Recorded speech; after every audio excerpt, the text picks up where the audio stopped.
विद्यार्थियों, आज हम वाल्मीकि रामायण विषय पर अध्ययन करेंगे कि वाल्मीकि रामायण जो भारतवर्ष है उसका विशिष्ट एवं महत्वपूर्ण काव्य माना जाता है। भारतीय साहित्य, संस्कृत एवं जो जनजीवन है उस जनजीवन पर रामायण का व्यापक प्रभाव पड़ा है। महर्षि वाल्मीकि संस्कृत के आदि कवि और उनकी जो रचना है रामायण वो आदि काव्य के रूप में समादृत है। जो वाल्मीकि थे, महर्षि वाल्मीकि भारतीय साहित्य के एक मिथक पुरुष हैं।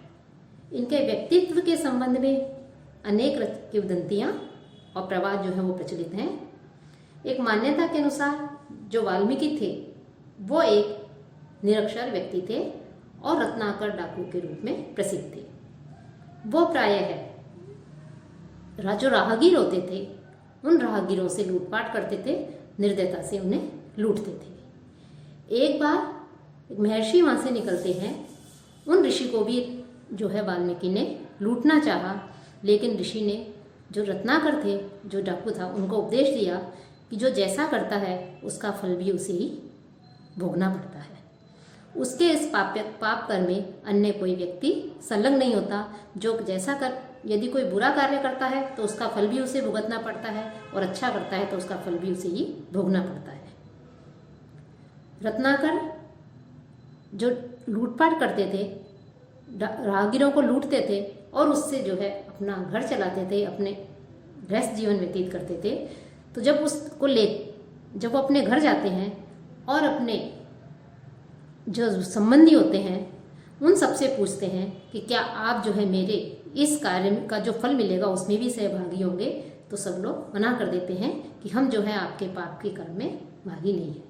तो इसको सुनकर के जो रत्नाकर है उस रत्नाकर के का जो है अत्यधिक प्रभावित होते हैं और वो ऋषि के उपदेश पास वापस लौट जाते हैं और ऋषि के उपदेश का उनके ऊपर ऐसा प्रभाव पड़ा कि उनके जीवन की दिशा ही बदल गई और ऋषि के आदेश के अनुसार वो राम का नाम जप करने में लग गए। अर्थात ऋषि ने आदेश दिया कि तुमने जो पाप कर्म किए हैं उस पाप कर्म का जो है का विनाश के लिए तुम राम के नाम का जप करो। लेकिन जो रत्नाकर थे वो अशिक्षित थे।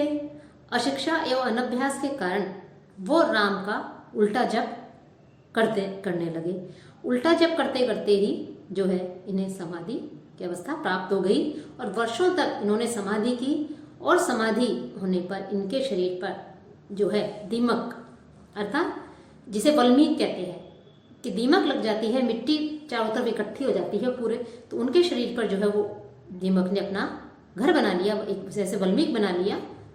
और समाधि के बाद जब रत्नाकर वल्मीक से प्रकट हुए तो वो वल्मीक से प्रकट होने के कारण वाल्मीकि कहलाए और उल्टा नाम जप करके भी वो सिद्ध पुरुष और राम के कृपा पात्र बन गए। और उन्होंने जो आदि काव्य जो रामायण की रचना की उसके लिए कहा जाता है कि सर्वप्रथम जो वाल्मीकि हैं, इन वाल्मीकि मुख से ही काव्य का प्रादुर्भाव हुआ।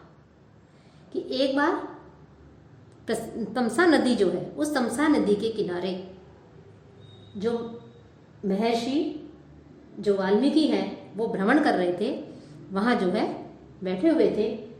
उसी समय एक व्याघ आता है, एक शिकारी आता है और शिकारी आकर के जो प्रेमरत की जो प्रेम में मग्न जो क्रौंच पक्षी होते हैं, जो क्रौंच अर्थात जिन्हें चकवा चकवी भी कहते हैं, जो चकवा चकवी हैं वो चकवा चकवी जो है प्रेम में लीन थे। वहाँ उस नदी के तट पर जो विहार कर रहे थे कि उसी समय जो वो शिकारी आता है और आकर के वहाँ जो क्रौंच पक्षी के जोड़े थे उस जोड़े के ऊपर वो बाण का प्रहार करता है।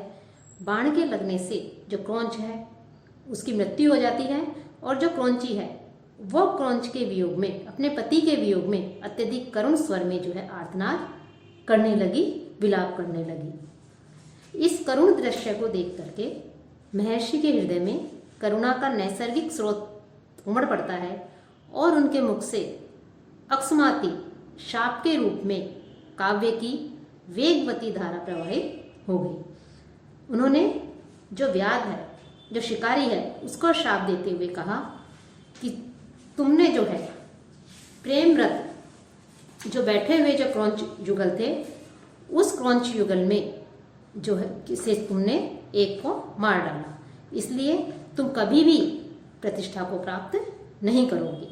कि मां निषाद प्रतिष्ठां त्वं गमः शाश्वती ही समा यत् क्रौंच मिथुनात् एकम अवधि काम मोहितम। कि कवि के मुख से निकले ये काव्य में जो है शौक के ये शब्द थे और इसका वर्णन जो है बालकांड में मिलता है।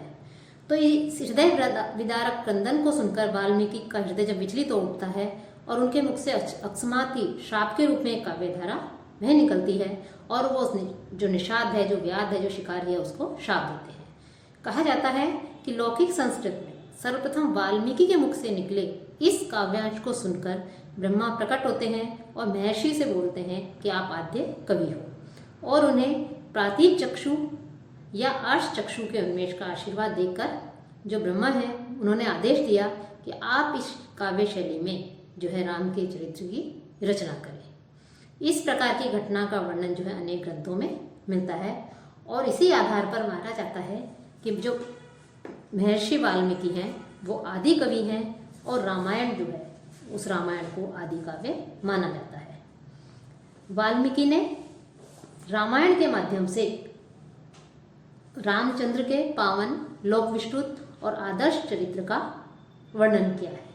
उन्होंने रघुवंशी राजाओं में सुप्रसिद्ध जो राम है, राजा राम है, उन राजा राम के चरित्र को लेकर के लेखनीबद्ध करने का जो प्रयास किया है वो अत्यंत ही श्लाघनीय है। इसमें राम और रावण का संग्राम होने के कारण इसे वीर काव्य के रूप में स्वीकार किया गया है और इस परंपरा में केवल महाभारत जो है उसकी भी गणना होती है। आदि काव्य होने के कारण उसके पश्चात जो अन्य संस्कृत के विद्वान रचनाकार हुए हैं उन्होंने भी इसे बड़े आदरपूर्वक इसको ग्रहण किया, इसको पढ़ा और अपनी अपनी रचना की जो कथा वस्तु है उसको भी इससे ग्रहण किया कि इसमें से कुछ अंशों को, कुछ आख्यानों को, उपाख्यानों को लेकर के जो है काव्यों की रचना की। कि इसमें साहित्य जगत में यह रामायण वीर काव्य के साथ साथ उपजीव्य काव्य के रूप में भी प्रसिद्ध है। इसमें कवि ने कल्पना, भावना, शैली एवं चरित्र की उदारता का अप्रतिम रूप प्रस्तुत किया है। वाल्मीकि नैसर्गिक कवि हैं जिनकी लेखनी किसी विषय का वर्णन करते समय उसका चित्र खींच देती है। कवि प्राकृतिक दृश्यों का वर्णन करते समय उनका यथार्थ रूप शब्दों द्वारा चित्रित कर देते हैं। उनकी दृष्टि मुख्यतः रस सृष्टि की ओर भी है। रामायण में मनोरम उपमाओं और उत्प्रेक्षाओं की विराट दृश्यावली हमें दिखाई देती है। साथ ही साथ किसी विषय का वर्णन करते समय कवि ने अप्रस्तुत विधान के रूप में अलंकारों की छटा भी यहाँ पर बिखेरी है। वाल्मीकि प्रकृति के कवि हैं। इन्होंने अपनी रामायण में उन्मुक्त रूप से प्रकृति का वर्णन किया है कि कोई भी कवि हो वो किसी भी स्थिति में प्रकृति से दूर नहीं रह सकते हैं और किसी न किसी रूप में वो प्रकृति का चित्रण करते ही हैं, प्रकृति को उपस्थित कर देते हैं अपने काव्यों में। प्रकृति चित्रण में भी यहाँ पर विविधता दिखाई देती है कि यहाँ जो कवि हैं उन कवि ने, वाल्मीकि कवि ने प्रकृति के न केवल कोमल दृश्यों का ही वर्णन किया है अपितु भयंकर और जो कठोर रूप हैं उन कठोर रूपों का भी यहाँ पर दर्शन हमें दिखाई देता है। और रामायण का जो प्रभाव है वो हमारे जीवन के सभी क्षेत्रों में हमें दिखाई देता है। इसमें जो जीवन में अनेक प्रकार के संबंध होते हैं, तो जितने भी प्रकार के संबंध हैं उनका आदर्श स्वरूप वाल्मीकि ने यहाँ पर प्रस्तुत किया है कि मर्यादा पुरुषोत्तम राम का चरित्र अंकित तो किया ही है, साथ ही साथ माता पिता के प्रति पुत्र द्वारा, गुरु के प्रति शिष्य द्वारा, पति के प्रति पत्नी द्वारा, भाई के प्रति भाई द्वारा, मित्र के प्रति मित्र द्वारा, शत्रु के प्रति शत्रु द्वारा, मानव के प्रति मानव द्वारा तथा नारी के प्रति नर का कैसा व्यवहार होना चाहिए, इन सब के साथ साथ अन्य विषयों पर भी विस्तार पूर्वक जो है उन्होंने इसमें वर्णन किया है। जीवन में जो चतुर्वर्ग है उसके स्वरूप और महत्व का प्रतिपादन भी रामायण में किया गया है। और ये जो रामायण है, यह रामायण इस पृथ्वी तल के जो मानव है उस मानव मात्र के लिए एक प्रकाश स्तंभ है। हमने कवि के सच्चे रूप की कल्पना वाल्मीकि से सीखी और महाकाव्य के महत्व को रामायण से ग्रहण किया। काव्य का सृजक कवि होता है और कवि का पद ऋषि के समान है। ऋषि का अर्थ भी दृष्टा होता है। कव्य क्रांतदर्शी है के अनुसार नेत्रों के व्यापार से दूर रहने वाला तथा अतीत एवं भविष्य के पदार्थों को भी हस्तामवत अर्थात हाथ पर रखे हुए आंवले के समान यथार्थ रूप से देखने वाला पुण्यात्मा पुरुष कवि होता है। और धर्म और तत्व को भली भांति अवगत करवाने वाला व्यक्ति ऋषि होता है। वाल्मीकि ऋषि भी थे और कवि भी थे, इसलिए उनके काव्य में दर्शन के साथ साथ वर्णन का भी मनोरम सामंजस्य हमें देखने को मिलता है। महर्षि वाल्मीकि जो है उनका जो यह आदि काव्य है, यह काव्य पृथ्वी तल को विदीर्ण कर उगने वाले उस विराट वट वृक्ष के समान है, जो अपनी शीतल छाया से समस्त मानवों को आश्रय देता हुआ प्रकृति की विशिष्ट विभूति के समान अपना मस्तक ऊपर उठाए रहता है। इसमें रामायण में 24,000 श्लोक हैं और गायत्री मंत्र है, उसमें भी 24 अक्षर होते हैं। जो विद्वान है और कुछ विद्वानों का कहना है कि रामायण के प्रत्येक 1000 श्लोक का प्रथम अक्षर गायत्री मंत्र के अक्षर से ही प्रारंभ होता है। संपूर्ण रामायण 7 कांडों में विभक्त है। इसके प्रत्येक कांड में अनेक सर्ग हैं।